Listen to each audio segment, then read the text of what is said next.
ಹೆಸರು ಲೇಖನಶ್ರೀ. ನನ್ನ ತಂದೆಯ ಹೆಸರು ಪುನೀತ್ ಕುಮಾರ್. ನನ್ನ ತಾಯಿಯ ಹೆಸರು ರಶ್ಮಿ. ನಾನು 3ನೇ ತರಗತಿಯಲ್ಲಿ ಓದುತ್ತಿದ್ದೇನೆ. ನಮ್ಮ ಊರು ಬಾಗಲೂರು.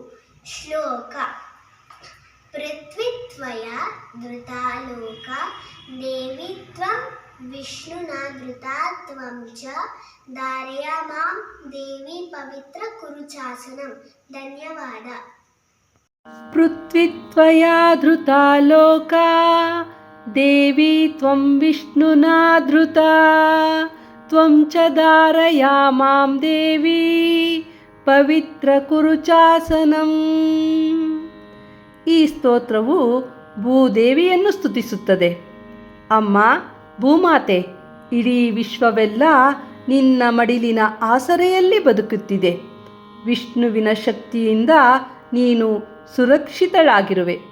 ನಿನ್ನ ಹಾಗೂ ವಿಷ್ಣುವಿನ ಶಕ್ತಿ ನಮ್ಮ ಪೂಜೆ, ವ್ರತ, ಅನುಷ್ಠಾನ ಎಂತಹದೇ ಸಮಯದಲ್ಲಿ ನಮ್ಮ ಆಸನ ಸಿದ್ಧಿಯಿಂದ ಯಾವುದೇ ತೊಂದರೆಯಾಗದೆ ಎಲ್ಲವೂ ಸಿದ್ಧಿಸುವಂತಾಗಲಿ.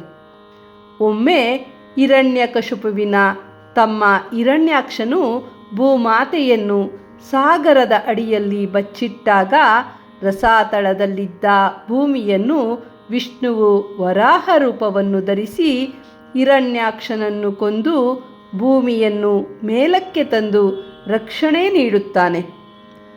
ಭೂದೇವಿಯು ಪಶು, ಪಕ್ಷಿ, ಕ್ರಿಮಿ, ಕೀಟ, ಜಂತು, ಮನುಷ್ಯರು, ಬೆಟ್ಟ, ಗುಡ್ಡ, ಗಿಡ, ಮರ ಹೀಗೆ ಪ್ರತಿಯೊಂದಕ್ಕೂ ಆಶ್ರಯ ನೀಡಿ ತಾಳ್ಮೆಯಿಂದ ನಮ್ಮನ್ನು ರಕ್ಷಿಸುತ್ತಿದ್ದಾಳೆ. ಕೆಲವೊಮ್ಮೆ ಮಾನವನ ದುಷ್ಕಾರ್ಯದಿಂದ ಪ್ರಕೃತಿಯು ವಿನಾಶದ ಕಡೆ ತನ್ನ ಹೆಜ್ಜೆ ಇಟ್ಟಾಗ ಘೋರ ರೂಪ ತಾಳಿ ಭೂಕಂಪನ ಮಾಡಿ ಇಡೀ ಜಗತ್ತನ್ನೇ ನಾಶ ಮಾಡುವ ಶಕ್ತಿಯುಳ್ಳವಳಾಗಿದ್ದಾಳೆ. ಇಂತಹ ಭೂದೇವಿಯಾದ ನೀನು ಮಹಾವಿಷ್ಣುವಿನ ಪತ್ನಿಯಾಗಿರುವೆ. ನಮಗೆಲ್ಲ ನಿನ್ನಿಂದ ರಕ್ಷಣೆ ಸಿಗಲಿ. ಯಾವುದೇ ಅಪಮೃತ್ಯು, ಅಪಘಾತವಾಗದಂತೆ ರಕ್ಷಿಸು ಮಾತೆ. ಶತಮಾನ ಸಂವತ್ಸರಗಳು ಆನಂದವಾಗಿರುವಂತೆ ನಮ್ಮನ್ನು ಹರಸು ಮಾತೆ. ಮಹಾವಿಷ್ಣುವಿನ ಹಾಗೂ ನಿನ್ನ ಆಶೀರ್ವಾದ ಸದಾ ಈ ನಿನ್ನ ಮಕ್ಕಳ ಮೇಲಿರಲಿ. ಧನ್ಯವಾದಗಳು.